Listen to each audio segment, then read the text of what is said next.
Ya, salam saudara. Shalom. Kita ketemu lagi ya saudara ya. Malam ini kita kedatangan ini saudara ya, keluarga yang dari Jakarta, Busari. Iya, paling jauh. Ada juga keluarga yang di Surabaya, Pak Sujito. Ya, oke, saudara. Saya akan lanjutkan pembahasan kita saudara ya, dari Kejadian pasal 1. Jadi kita sudah bahas Kejadian pasal 1 ayat 1, kemudian ayat 2 dan seterusnya. Kemudian hari ini kita akan bahas Kejadian pasal 1 ayat yang ke-26. Nanti di pertemuan-pertemuan selanjutnya kita akan bahas lagi Kejadian pasal 1 ayat 28. Bagaimana Tuhan memberkati manusia saudara ya. Berkat apa yang sebenarnya Tuhan kasih untuk manusia. Nah, tapi hari ini saya ingin bahas dengan kita semuanya dari Kejadian pasal 1 ayat 26 saudara.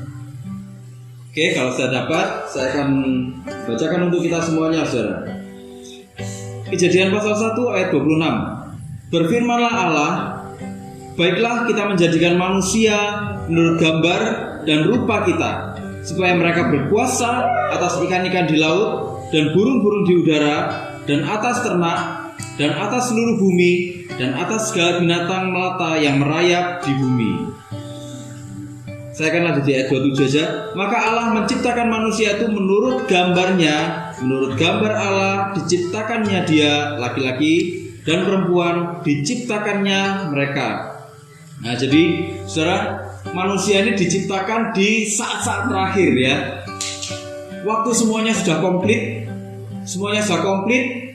baru manusia diciptakan. Jadi kita nggak lihat manusia diciptakan waktu terang belum ada gitu ya, waktu daratan belum ada ya. Waktu di pembahasan sebelumnya kita bayangkan ya, coba kalau manusia diciptakan waktu daratan belum ada, apa yang terjadi dengan manusia saudara? Atau waktu manusia diciptakan kalau belum ada terang, apa yang akan terjadi sama manusia? Ya kan?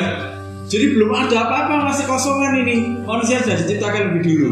Tapi ternyata Tuhan kita nggak seperti itu, ya kan? Tuhan kita memperhitungkan segala sesuatunya. Bagaimana Tuhan tuh seperti mempersiapkan sebuah panggung. Bagaimana Tuhan tuh seperti mempersiapkan segala sesuatunya untuk berkarya. Dan nanti puncak dari karyanya, masterpiece-nya ya, fokus poinnya ada di manusia. Itulah kenapa manusia diciptakan terakhir saudara, bukan diciptakan di awal-awal. Jadi semua yang diciptakan di awal-awal itu untuk memperlengkapi manusia menjalankan rencana Tuhan, gitu ya. Nah saudara, saya kalau melihat ayat ini ya, pembahasan ayat ini, betapa luar biasanya Tuhan itu memberi perhatian, betapa luar biasanya Tuhan itu menciptakan manusia. Kalau kita lihat di ayat-ayat sebelumnya, bagaimana Tuhan itu menciptakan, maka berfirmanlah, ya kan? Tapi kita akan lihat sama-sama nanti bagaimana Tuhan menciptakan manusia. Dan saya ingin menunjukkan betapa berharganya manusia. Kalau kenapa? Kalau ada orang merasa dirinya tidak berharga atau dirinya tidak punya tujuan, manusia harus kembali lagi, mengingat-ingat kembali, merenungkan kembali bagaimana Tuhan itu menciptakan manusia. Kalau seseorang datang kembali kepada Tuhan, merenung-renungkan kembali, dia akan tahu betapa berarti hidupnya sebenarnya. Jadi hidupnya ini bukan tanpa tujuan. Kalau manusia sampai ada di dunia, itu artinya apa? Dia punya tujuan. Dan bukan cuma itu, tapi Tuhan sebenarnya memberi arti yang luar biasa untuk kehidupan setiap manusia. Ya, kenapa orang kehilangan arti di dalam hidupnya? Karena manusia menjauh dari Tuhan. Nah, kok bisa kayak gitu? Nah, nanti kita akan lihat sama-sama bagaimana hakikatnya manusia ini, saudara ya. Saudara, di ayat ke-26 ini dikatakan, baiklah kita menjadikan manusia menurut gambar dan rupa kita. Dalam bahasa aslinya, saudara, dibilang baiklah kita menjadikan manusia menurut gambar rupa kita. Bukan gambar dan rupa kita, tapi menurut gambar rupa kita. Jadi gambar dan rupa itu sesuatu yang sebenarnya sama, gitu ya. Nah saudara, kalau kita perhatikan di Kejadian pasal 2 saudara, ayat yang ke-7 dibilang gini, ketika itulah Tuhan Allah membentuk manusia itu dari debu tanah dan menghembuskan nafas hidup ke dalam hidungnya. Demikianlah manusia itu menjadi makhluk hidup. Manusia diciptakan dalam 2 tahap. Manusia diciptakan dalam 2 tahap. Ya, yang pertama dibentuk dengan tangannya Tuhan. Bayangkan, manusia dibentuk dari debu tanah. Jadi dari materi yang sudah ada itu, yang Tuhan sudah ciptakan semua, yang sudah disiapkan semua sama Tuhan. Mulai Tuhan itu ngambil materi-materinya. Ya, beberapa waktu yang lalu, minggu yang lalu saudara ya, saya kasih perumpamaan kalau saya membuat sebuah karya, ya, saya siapkan semuanya.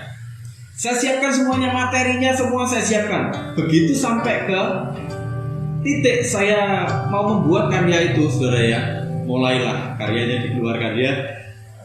Mulailah perlengkapannya dikeluarkan. Nah, manusia itu dibentuk dengan tangannya Tuhan sendiri. Ya, manusia dibentuk dengan tangannya Tuhan sendiri. Ya, kemudian setelah selesai, ini jadi nih manusia nih. Sudah dibentuk ini ya, sudah dibentuk. Mulailah dihembusi nafas kehidupan. Wah, gitu. Tuhan menghembuskan nafas kehidupan, memberikan roh buat manusia. Jadi tahap yang pertama Tuhan menciptakan materinya, menciptakan fisiknya. Tahap yang kedua Tuhan memberikan kehidupan, memberikan roh. Ya, nah berbeda dengan ciptaan-ciptaan yang lain. Kalau ciptaan-ciptaan yang lain cuma jadilah, terciptalah gitu ya, keluarlah dari dalam bumi, keluarlah dari dalam lautan, keluarlah dari air, berfirmanlah Tuhan, maka keluar semua. Itu makhluk-makhluk hidup itu keluar semua. Karena manusia nggak seperti itu, ya, manusia nggak seperti itu. Nah, saudara, kalau kita perhatikan di dalam bahasa aslinya serupa itu dibilang selem. Selem itu apa? Selem itu dari asal katanya itu memahat atau mengukir, termasuk juga memotong. Itulah kenapa waktu dibilang maka Tuhan itu membentuk manusia, artinya Tuhan itu memahat sendiri, mengukir sendiri. Apa yang menurut Tuhan itu kurang itu dipotong-potong sendiri sama Tuhan. Oh, ini harusnya kayak gini, oh ini harusnya kayak gini, oh ini harusnya kayak gini. Kenapa? Karena Tuhan itu ingin menciptakan manusia itu serupa dan segambar. Itulah kenapa Tuhan turun tangan sendiri. Tuhan turun tangan sendiri, ya, dipahat, diukir, dipotong. Nah, kata ini kemudian berkembang. Ya, berkembang. Selem ini berkembang. Ada makna kata sia-sia, kosong. Artinya apa? Manusia memang kosong. Manusia memang sia-sia kalau tanpa Tuhan. Gitu loh. Manusia dibentuk. Tapi kalau itu tanpa Tuhan, ya, sebenarnya kosong manusia itu. Manusia itu nggak akan merasakan apa-apa. Itu loh. Kemudian dalam kata ini dibilang ada gambar atau bayang-bayang.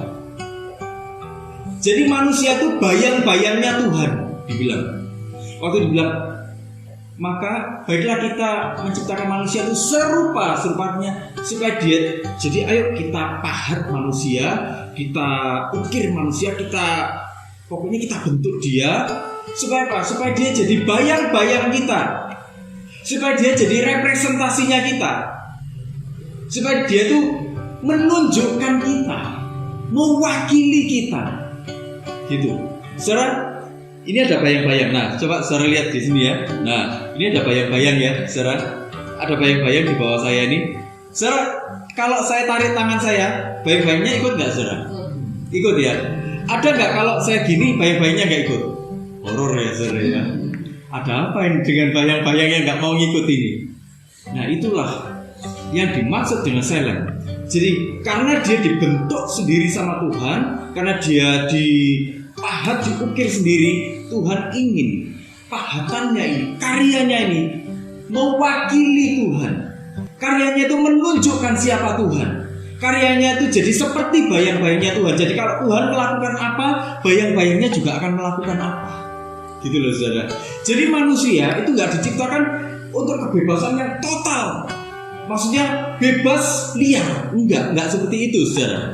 Manusia zaman sekarang menginginkan kebebasan yang liar menurut saya. Bukan kebebasan yang total, tapi kebebasan yang liar. Itulah kenapa manusia selalu misalnya dalam hal LGBT saudara ya. Misalnya dalam hal LGBT, manusia selalu bilang apa? Itu hak asasi manusia. Benar nggak? Nanti apa dikit ngomongnya hak asasi manusia. Apa dikit ngomongnya hak asasi manusia.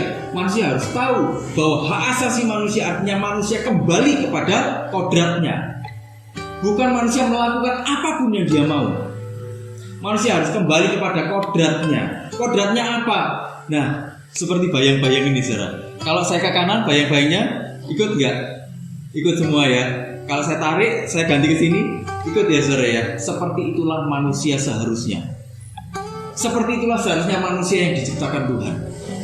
Dia menjadi representasi Allah. Karena dia menjadi representasi Allah, dia harus melakukan apapun yang Allah mau, apapun yang Allah inginkan. Gitu loh. Itulah ciptaan. Melakukan apa yang menjadi kehendak penciptanya. Gitu saudara. Nah, kemudian segambar. Segambar ini bahasa Ibraninya demut. Demut ini apa? Kemiripan. Baiklah kita menciptakan manusia segambar serupa. Ya, artinya dia mirip. Dia menyerupai. Baik dalam penampilannya, baik dalam tindakannya, semuanya mirip sama Tuhan. Kalau kita lihat saudara, Tuhan mendatangi manusia, ya. Tuhan mendatangi manusia, yang pertama Tuhan mendatangi Abraham. Bentuknya apa saudara? Manusia juga ya saudara ya. Waktu Tuhan mendatangi Abraham di tenda, ya, sebelum ke Sodom dan Gomora.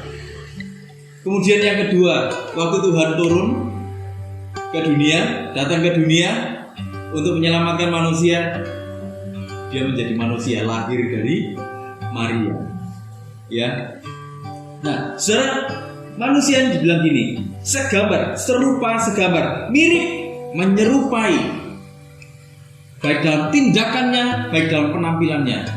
Jadi waktu Tuhan ngomong gini, baiklah kita menciptakan, ya. Baiklah kita menjadikan manusia menurut gambar rupa kita. Yuk kita buat manusia, kita pahat manusia dengan tangannya kita sendiri nih. Dengan tangannya kita sendiri, kita pahat, kita bikin manusia sebagus-bagusnya, yang benar-benar mirip sama kita. Sampai kalau kita bergerak, dia ikut bergerak. Sampai kalau kita merasakan sesuatu, dia juga ikut merasakan. Sampai kalau kita memikirkan sesuatu, dia juga memahami apa yang kita pikirkan. Nah itu saudara, memang kita gak bisa memahami semua yang Tuhan pikirkan, tapi paling enggak kita selaras dengan rencana Tuhan. Artinya manusia diciptakan itu ada rencananya. Saudara, kalau saudara membuat masakan misalnya, saudara bikin masakan yang enak ini, ada tujuannya gak saudara? Ada tujuannya gak? Tujuannya apa misalnya? Menikmati, betul. Apa? Supaya lahap. Terus apa lagi? Mau dibagi-bagikan ke tetangga? Supaya dipuji orang. Ya. Saudara, kalau kita lihat bagaimana setelah Tuhan menciptakan semuanya, Tuhan bilang semuanya sungguh amat baik. Artinya apa? Tuhan menikmati setiap karyanya. Tuhan menikmati setiap karyanya. Lewat manusia, Tuhan itu sebenarnya ingin menikmati karyanya, saudara. Ingin menikmati keindahan karyanya, gitu loh. Jadi manusia diciptakan itu bukan untuk merusak sebenarnya, tapi justru manusia diciptakan Tuhan supaya apa? Supaya manusia ini mengelola segala sesuatunya, mengelola hal-hal yang indah yang diciptakan sama Tuhan. Kenapa? Karena waktu Tuhan menciptakan, Tuhan kan selalu bilang semuanya amat baik, amat baik, amat baik. Sampai di hari terakhir Tuhan bilang sungguh amat baik. Artinya apa? Keindahannya itu total, keindahannya itu paripurna, gak ada yang lebih indah dari itu. Kenapa? Karena ini selera sempurna, saudara. Ya, dan Tuhan benar-benar menikmati. Itulah kenapa dia istirahat di hari ke-7. Kenapa? Di hari ke-7 istirahat, dipakai untuk menikmati, saudara. dipakai untuk menikmati karyanya. Itulah kenapa Tuhan itu ingin manusia merasakan, berpikir, bertindak seperti apa yang dia mau. Kenapa? Karena Tuhan ingin menikmati keindahan itu.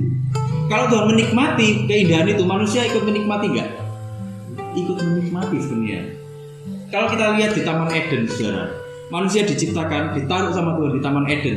Di Taman Eden itu, kalau kita lihat gambarannya di sini, di Taman Eden enak nggak, saudara? Enak. Di Taman Eden, Adam ini bersusah payah nggak sebenarnya? Enggak. Dia baru bersusah payah waktu jatuh dalam dosa. Kehidupannya itu harmoni. Ada nggak pertengkaran dengan Hawa? Nggak ada, saudara ya. Nggak ada pertengkaran dengan Hawa. Semuanya tuh harmoni. Sesuai dengan pribadinya Tuhan. Pribadinya Tuhan itu apa? Kasih. Dalam kasih ada harmoni. Gitu loh. Itulah kenapa kalau kita lihat ya, Adam sebenarnya pun begitu menikmati. Karena Tuhan menikmati, Adam dan Hawa itu juga menikmati kehidupan yang harmonis di Taman Eden. Itu saudara ya. Nah saudara, dari sini kita bisa melihat, gini. Waktu Tuhan menciptakan manusia segambar dalam gambar rupa Tuhan, manusia itu dibekali dengan apa? Saudara, dalam kemiripannya itu apa? Pikiran, perasaan, kehendak. Itulah kenapa manusia, saudara ya, manusia itu nggak diciptakan kayak robot, enggak. Kalau manusia diciptakan kayak robot, manusia nggak akan bisa memilih waktu diprovokasi sama ular. Tapi manusia, ya saudara ya, manusia diciptakan dengan pikiran, dengan perasaan, dengan kehendak. Itulah kenapa manusia itu bisa merasa senang, bisa merasa sedih, dia bisa menikmati, tapi dia juga bisa nggak menikmati, gitu loh saudara. Ya, itulah kenapa begitu manusia jatuh di dalam dosa, kita bisa melihat, saudara. Ya, begitu manusia salah membawa arah hidupnya, betapa jahatnya manusia. Ya, saudara, manusia dalam gambar rupa Tuhan waktu diciptakan seperti bayang-bayang atau menjadi representasi Tuhan. Manusia itu sebenarnya diciptakan dalam persekutuan dengan Tuhan. Bayangkan manusia itu diciptakannya itu enggak apa namanya, Tuhan enggak nyuruh malaikat loh saudara, malaikat tolong bikinkan. Enggak. Tuhan itu membentuk dengan perasaannya, dengan seleranya. Saudara, kalau saudara masak, saudara misalnya nih saudara masaknya sesuai selera saudara atau sesuai selera orang lain, saudara? Ya selera yang masak dong, iya kan? Kalau selera orang lain kacau kan? Saya waktu bikin ini, saudara ya, karya gitu ya, saya berkarya, entah saya bikin lagu atau entah saya itu bikin karya seni gitu, saudara ya, semuanya itu sesuai dengan selera saya, sesuai dengan karakter saya. Nah, waktu semuanya itu sudah selesai, saya nikmati. Kadang-kadang saya pajang di mana, kadang-kadang masih saya bersihkan lagi, kadang-kadang saya masih toto lagi. Manusia pun seperti itu dengan Tuhan. Artinya apa? Manusia itu punya persekutuan dengan Tuhan, dan manusia memang disetting untuk punya persekutuan dengan Tuhan. Gitu loh. Kalau kita perhatikan dua definisi tadi, saudara ya, gambar rupa Tuhan. Manusia itu sebenarnya apa? Manusia itu disetting untuk ada dalam persekutuan dengan Tuhan. Saudara, manusia disetting dalam persekutuan dengan Tuhan bukan cuma di Taman Eden, tapi sampai nanti di kekekalan. Gitu loh. Itulah kenapa kalau kita baca di Alkitab itu konsisten sekali, saudara. Manusia diciptakan bukan cuma untuk hari itu seperti binatang. Binatang kalau mati ya sudah, tapi manusia diciptakan untuk hidup di dalam kekekalan. Ya kan? Nanti endingnya apa? Manusia bersekutu dengan Tuhan. Manusia bersuka cita menyembah Tuhan. Manusia menikmati Tuhan selama-lamanya. Artinya apa? Manusia ada di dalam kekekalan, manusia ada di dalam persekutuan dengan Tuhan. Itu, saudara. Jadi itu sebenarnya satu kehormatan. Sebenarnya itu sesuatu yang luar biasa manusia diciptakan seperti itu, saudara. Tapi banyak orang nggak mau, saudara.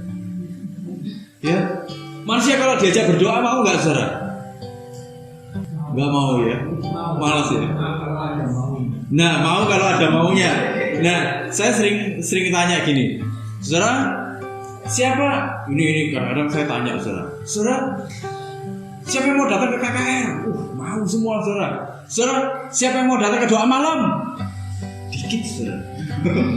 Dikit, ya kan? Kalau saya pas tanya ke orang gitu ya, dikit yang jawab mau ke doa malam gitu, dikit sekali. Siapa yang mau datang ke pertemuan pengajaran? Nggak ada yang mau. Dikit jumlahnya. Kalau tanya siapa di sini yang saudara rutin baca Alkitab? Dikit saudara, dikit. Tapi kalau ditanya saudara mau terima kesembuhan? Siapa yang mau terima kesembuhan? Angkat tangan semua saudara. Gitu loh. Nah itu loh saudara.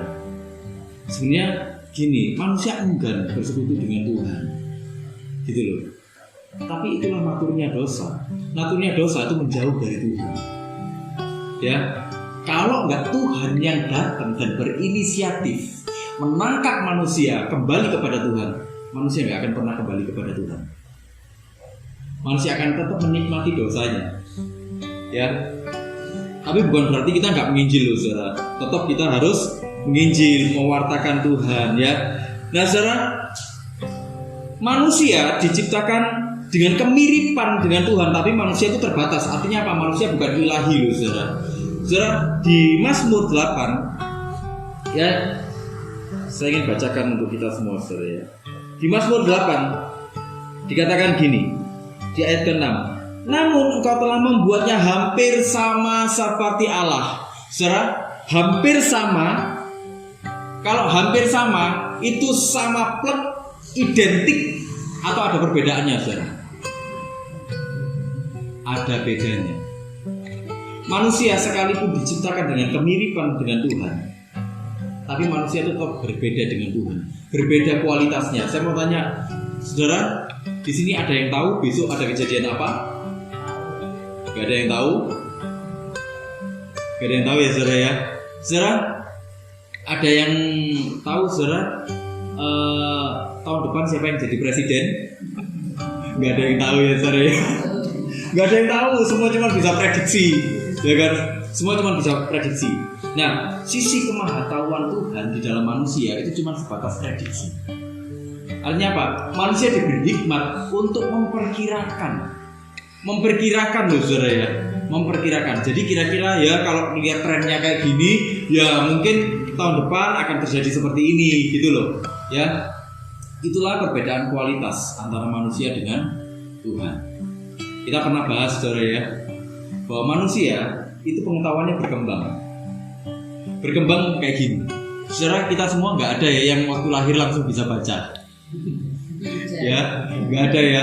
Itu makanya kalau kita lahir langsung bisa baca, langsung bisa ngomong, langsung bisa lari, itu horor semua.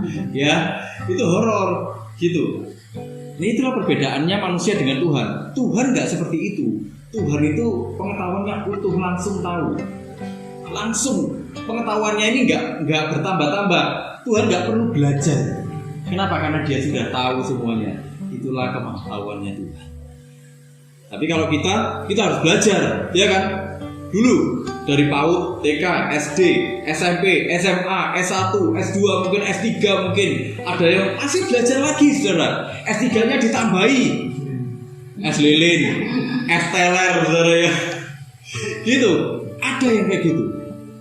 Ada yang saking senangnya belajar, saudara, ya. Saya pernah ketemu sama orang itu, ya, S1-nya itu jentrek-jentrek, saudara. Ada mungkin sekitar 5-6 gelar S1. Dia ngambil S2, masih ngambil S2 lagi, saudara. Sambil kuliah yang satu ini, kuliah yang lain juga. Itu manusia. Nah, saudara,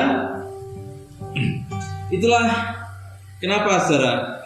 Karena manusia ini sebenarnya bukan Tuhan. Manusia cuma bisa mendapatkan kepenuhannya itu dari Tuhan. Manusia nggak akan pernah merasakan damai sejahtera kalau dia nggak mendekat kepada Tuhan. Manusia nggak akan pernah merasakan sukacita kalau dia nggak mendekat kepada Tuhan. Manusia nggak akan merasakan apapun, menikmati apapun kalau dia nggak bersama dengan Tuhan.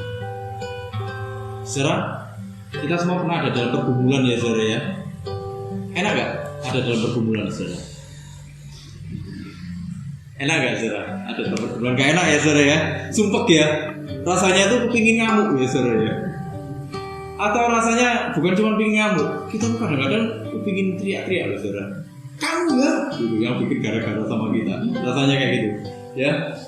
Saudara, tapi di dalam pergumulan pernah nggak saudara merasakan damai sejahtera?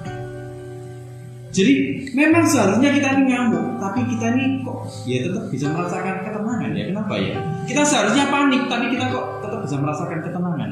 Kenapa ya? Itulah keperluan yang berasal dari Tuhan.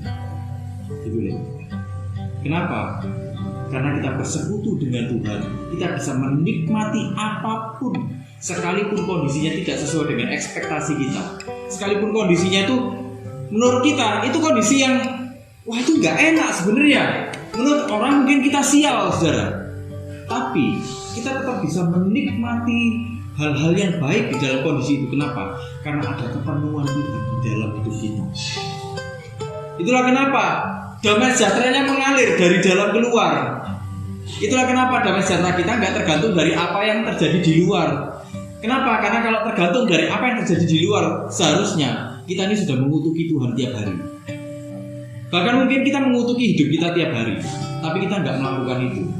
Kita masih bisa bersyukur. Kenapa? Karena ada Tuhan hidup di dalam hidup kita. Itu loh saudara. Ya. Jadi pergumulan itu sebenarnya hanya sebuah cara yang dipakai oleh Tuhan untuk membentuk hidup kita. Pergumulan itu sebuah cara yang dipakai oleh Tuhan untuk apa? Untuk membuat kita ini merasakan kasih Tuhan sebenarnya. Tuhan tuh nggak jahat, gitu loh. Ya saudara, kalau kita bandingkan saudara ya, di Mazmur 8 ayat 4 sampai 6, saya akan bacakan untuk kita semua. Jika aku melihat langitmu, buatan jarimu, bulan dan bintang-bintang yang kau tempatkan, apakah manusia sehingga engkau mengingatnya? Apakah anak manusia sehingga engkau mengindahkannya? Namun engkau telah membuatnya hampir sama seperti Allah dan telah memahkotainya dengan kemuliaan dan hormat. Manusia itu punya saking berharganya manusia. Ya, kalau kita lihat manusia, bagaimana Tuhan itu menciptakan manusia, saudara ya. Bagaimana Tuhan itu menciptakan manusia. Sebenarnya pemazmur ini sedang membawa kita ini untuk fokus gini. Jika aku melihat langitmu, buatan jarimu, saudara, langit itu hebat nggak menurut kita? Luar biasa nggak besarnya? Besar ya, luar biasa besarnya. Terus bulan dan bintang yang kau tempatkan. Dia langsung menukik gini pertanyaannya. Apa manusia itu sehingga engkau mengingatnya? Apakah anak manusia sehingga engkau mengindahkannya? Namun engkau membuatnya. Jadi pemazmur ini lagi ngomong gini, Tuhan tuh loh waktu bikin manusia itu fokus. Dia tuh nggak melihat ke kanan ke kiri, enggak. Jadi misal ini saudara ya, misal ini adonannya, misal ini bahan-bahannya. Tuhan itu cuma ngelihat di sini aja saudara. Jadi Tuhan tuh cuma gini aja. Jadi apapun itu nggak membuat Tuhan itu noleh kanan kiri atau dia melihat kemana-mana, enggak. Jadi Tuhan itu cuma fokus gini. Apa manusia itu Tuhan sehingga engkau mengingatnya? Engkau telah membuatnya hampir sama seperti Allah. Jadi gini dibuat sama. Aku ingin membuatnya hampir sama seperti aku, kayak gitu loh saudara. Jadi itulah kenapa Tuhan itu kalau melihat manusia begitu berharganya manusia. Itulah kenapa manusia jangan punya perasaan tidak berharga. Kenapa? Karena Tuhan membuat manusia berharga.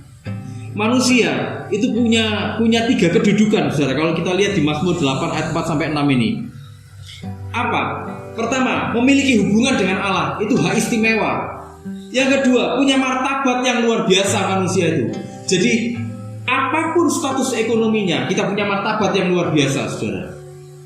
Dari mana? Kita memiliki kemuliaan, kita memiliki kehormatan dari Allah. Kenapa? Karena Dia sendiri yang begitu fokus menciptakan manusia. Yang ketiga apa? Diberi kekuasaan manusia itu. Itulah kenapa di ayat ke-26, saudara ya, kita balik lagi ke ayat 26 dibilang gini, supaya mereka berkuasa.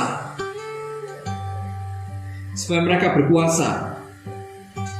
Dalam bahasa Ibrani-nya itu radah. Radah itu memerintah, menundukkan, memiliki kekuasaan. Itu bukan eksploitasi. Memang sebenarnya kata ini konotasinya itu keras, saudara.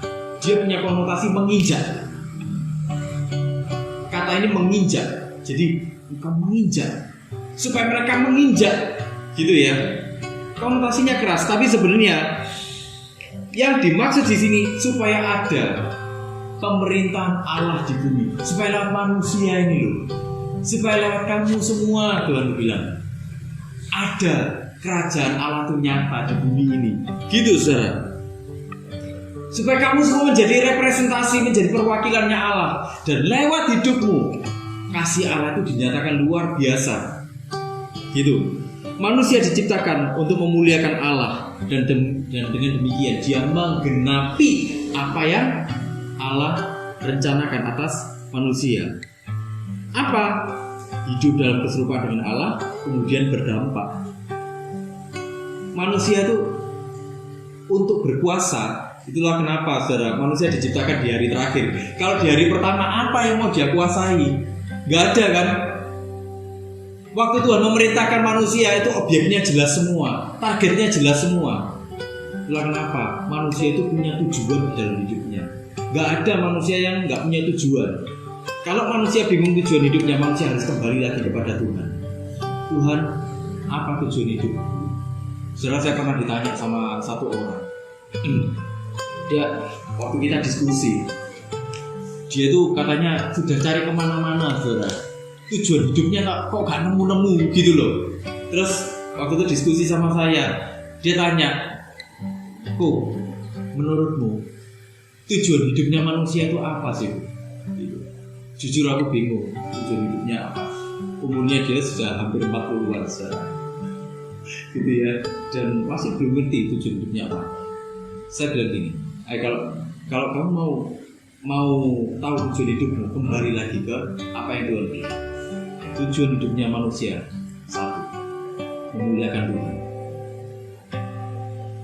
Dengan dia memuliakan Tuhan, dia akan menyenangkan Tuhan. Dengan dia menyenangkan Tuhan, sebenarnya dia sedang menikmati kehidupan juga. Gitu loh. Manusia itu kan sering gini, dia cari-cari, dia berusaha menyenangkan hidupnya, tapi nggak pernah senang. Gitu loh. Dia cari-cari untuk memuaskan hidupnya, tapi dia justru nggak pernah puas. Kenapa? Karena tidak ada kepenuhan Tuhan di dalam hidupnya. Semakin kita menyenangkan Tuhan, semakin kita memuliakan Tuhan, justru semakin kita akan mengalami kepuasan di dalam hidup kita. Gitu loh saudara. Ya, jadi itulah hebatnya Tuhan menciptakan manusia itu.